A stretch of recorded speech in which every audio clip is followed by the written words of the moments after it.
Today, bathing is a normal part of daily life. We shower without thinking, believing that water cleans and protects us. But if we lived in the Middle Ages, bathing would not feel safe at all. In fact, many people were afraid of it.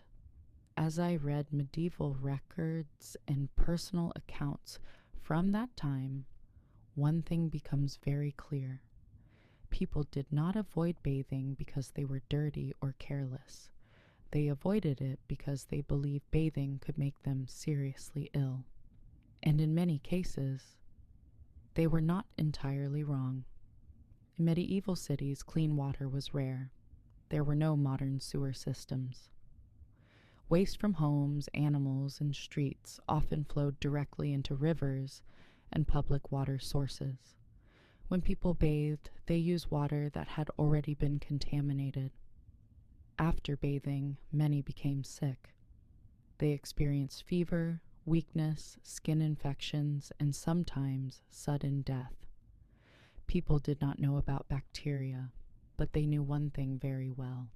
After bathing, some people never recovered. Medieval medicine also played a major role in this fear. Doctors believed the human body was protected by a natural balance of heat and fluids. Bathing, especially in warm water, was thought to open the pores of the skin. Once the pores were open, bad air, what they called miasma, could enter the body. And bad air, they believed, caused disease. So doctors often warned their patients, do not bathe too often. It weakens the body and invites illness. This advice was taken seriously.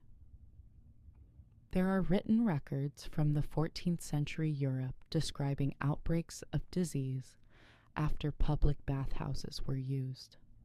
As a result, many cities began closing bathhouses completely. Ironically, bathhouses had once been common in medieval Europe, but as plague spread, they slowly disappeared. Cleanliness became associated with danger. Religious beliefs also influenced this behavior. Some religious leaders taught that caring too much for the body was sinful. Bathing for pleasure was seen as vanity. Enduring discomfort, dirt, and physical hardship was believed to strengthen the soul. In this way, avoiding baths was not only practical, it was moral. Even royalty avoided bathing. Historical records suggest that some kings and queens bathed only a few times per year. Instead, they used perfumes, scented oils, and clean linen clothes to feel fresh. Changing clothes was considered safer than washing the body itself. Looking back, it is easy to judge medieval people. But when I read their experiences, I understand their fear. They lived in a world where water often brought sickness, not health, where bathing sometimes meant death, where survival depended on avoiding what felt dangerous, even if it looked clean. The truth is, water itself was not the enemy.